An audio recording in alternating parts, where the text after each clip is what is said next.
अब हमने क्या करना है, जीव शिव होता जा रहा है, हमने इसको स्टॉप कर देना है। स्टॉप कैसे कर पाएंगे? जीव से शिव होने की 3 प्रक्रिया हैं, जाप, अजपा और अनहद। अगर आप इन तीनों साधनाओं में पड़ गए तो 100% आप ब्रह्म ज्ञान को प्राप्त हो जाओगे, कोई बचाने वाला नहीं है। अगर आप नाम जपना शुरू कर दो, नाम जपते जपते जपते जपते प्राण त्याग दिए, सोहंग सोहंग सोहंग ओम सोहंग करते करते प्राण त्याग दिए, कानों में उंगलियां डाल के अंदर की नाद सुनते सुनते प्राण त्याग दिए, आप ब्रह्म अवस्था में चले गए। अब क्या करना है? इन तीनों को छोड़ देना है और पार ब्रह्म की बात करनी है, अपने असली स्वरूप की। वहां पर ना कहीं आना ना कहीं जाना, यानी कि अब आना नहीं, अब किसी शरीर में आना नहीं, और ना कहीं जाना, किसी लोक में जाना नहीं। अगर आपको ऐसा गुरु मिल गया जो किसी लोक की बात कर रहा है तो समझ लो कि आपको उलझा दिया उसने। किसी भी लोक में चले जाओ, वापस आना ही। गीता भी यही कहती है, अर्जुन ये बड़े से बड़े ऊंचे से ऊंचे लोक हैं, अंत काल में ये भी समाप्त हो जाते हैं और जीव को वापस अपने भोग भोग के आना ही पड़ता है। अब आपने क्या करना है? आपने कुरुम बन जाना है, कछुआ। जब कछुआ चलता है तो माया में चल रहा है, लेकिन जैसे ही खतरा आया तो क्या वो गड्ढा खोदना शुरू करता है? क्या वो कोई गुफा देखता है कि कहां छुपू जाके? वो जहां पर भी है वो सिमट जाता है। पैर अंदर चले गए, हाथ अंदर चले गए, गर्दन अंदर चली गई। अब ये जो अवस्था है ये है आत्म अवस्था, सेफ। अब उस कछुए को कोई मार नहीं सकता। सूंघ सांग के जानवर चला जाएगा लेकिन उसका बाल बांका नहीं हो सकता। क्यों? क्योंकि वो सूरत सिमट गई। किसमें सिमटी? अपने आप में। सूरत समाए शब्द में। शब्द क्या है? अरे मैं ही शब्द हूं, आप ही शब्द हो। शब्द हमारा तू शब्द का, सुन मत जा सरक, और जो चाहे निज रूप को शब्द ही ले परख। अपनी सूरत को इन सब से हटा के अपने आप में समेट लो और आप सदा सदा के लिए। कछुआ कितनी ही देर अंदर रहे, कौन पकड़ेगा उसे? कोई नहीं पकड़ सकता। इसी को कहते हैं ना कहीं आना ना कहीं जाना, आपे में आप समाना। ये सूरत का गुण है कि खतरा भागते ही वो सिकुड़ती है। जैसे आप चल रहे हो आराम से, अब किसी ने एकदम डरा दिया, हाँ, तो आप क्या करते हो?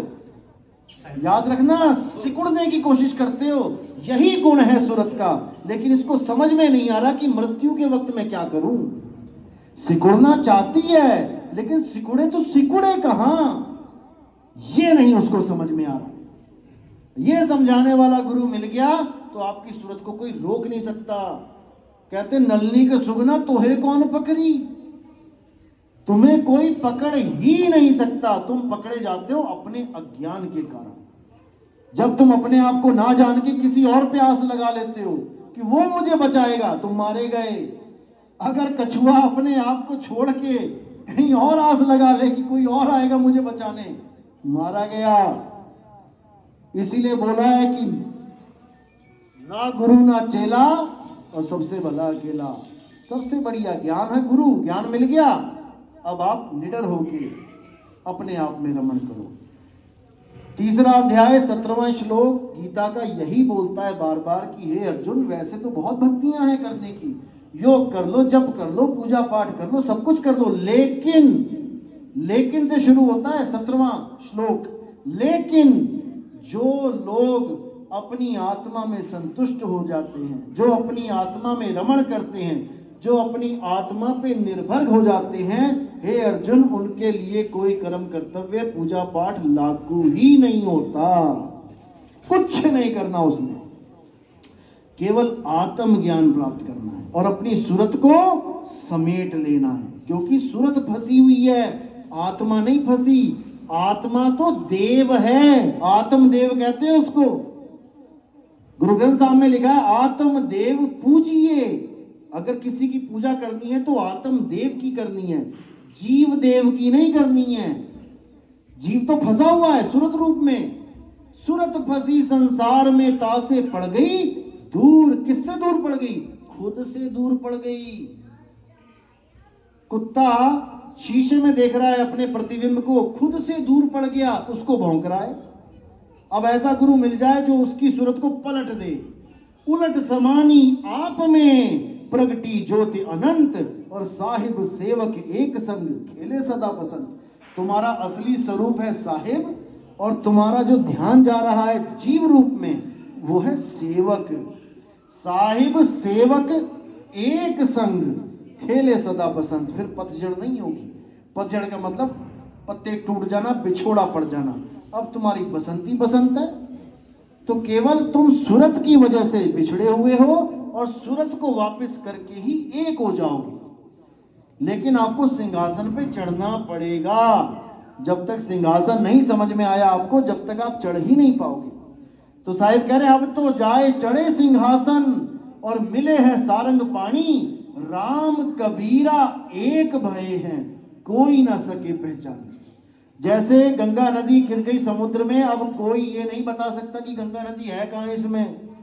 वो मिल गई आपस में, अब उसे कोई बंधन नहीं। नहीं तो गंगा के ऊपर कितने बांध लगा दिए, क्या समुद्र पे बांध लगा देगा कोई? नहीं लगा सकता। तो इसीलिए कह रहे हैं कि बूंद समाना समुद्र में, और जाने हैं सब कोई समुद्र समाना बूंद में, बूझे बिरला कोई। यानी वो बूंद रूपी ही समुद्र हो जाएगी। जीव शिव को छोड़ के पीव अवस्था को पकड़ लेना है आपने, बस इतना सा काम है। इसको जो आज समझ लेगा वो आज मुक्त हो जाएगा, जो अगले जन्मों में समझेगा भैया वो अगले जन्मों में मुक्त होगा। लेकिन मुक्ति का दरवाजा यही है, इसके अलावा सब अज्ञान है। जाप जंतर मंत्र तंत्र पूजा पाठ व्रत नित नेम ये सब छोटी क्लासें हैं। ये तुम्हें एक रास्ते पे लगाने के लिए बनी है कि तुम चलो तो सही। ये मंदिर मस्जिद गुरुद्वारे बहुत इंपॉर्टेंट रोल है, लेकिन सारी उम्र इसमें रहोगे तो दिक्कत हो जाएगी। जैसे स्कूल है हमारे, हम जाते हैं स्कूल, लेकिन सारी उम्र स्कूल थोड़ी नहीं जाते हैं। वहां पढ़ाई पूरी कर ली, अब कमाई करो भाई, बाहर निकलो। तो इसी प्रकार मंदिर मस्जिद गुरुद्वारों में जाओ, बचपन अपना लगाओ वहां पे, लेकिन ज्ञानी होके निकलो और अपना कल्याण करो, गुरु धारण करो। तो बिल्कुल सिंपल है, बिल्कुल सीधा रास्ता है, जलेबी की तरह सीधा है, लेकिन हमें टेढ़ा कर दिया गया है। जलेबी आपने देखा सीधी होती टेढ़ी होती है? टेढ़ी होती ना, होती नहीं है, कर दी जाती है। जब आप देखोगे जलेबी बनाने वाला बनाता है तो क्या टेढ़ी निकलती है? वो सीधी धार निकलती है बिल्कुल। लेकिन वो बनाने वाला क्या करता है? उसको टेढ़ा कर देता है। इसीलिए गरीबदास जी ने बोला, संतो गुरुआ गांव बिगाड़ा, संतो गुरुआ गांव बिगाड़ा, यानी गुरुओं ने सारा गांव बर्बाद कर दिया। वाणी है उनकी, गुरुआ गांव बिगाड़ा। किस गुरु ने बर्बाद कर दिया? जो खुद ही अज्ञानी जीव था, गुरु बन के बैठ गए। अब जो ज्ञान खुद को नहीं पता वो दूसरों को क्या समझाओगे भाई? इसलिए गांव के गांव बिगाड़ दिए गुरुओं ने। लेकिन अब समय आ गया है, अब सब सही रास्ते पे चलेंगे, अब सब एक मालिक की बंदगी करेंगे, अब सब एक सतनाम को जानेंगे और अपने अपने जितने 52 अक्षर है सबको छोड़ के उस नी अक्षर निज नाम को प्राप्त करेंगे और मुक्त होंगे। समय आ गया है। आप सोच नहीं सकते कि क्या चल रहा है भारत में। ये गांव गांव में बहुत बड़े लेवल पे काम चल रहा है, बस दिखाई हमें थोड़ा कम दे रहा है, क्योंकि ये अभी थोड़ा और समय लगेगा इसमें। ठीक है, चलो बोलिए सतगुरु बंदी छोड़ सतगुरु सत्य कबीर साहिब की सदा ही जय हो।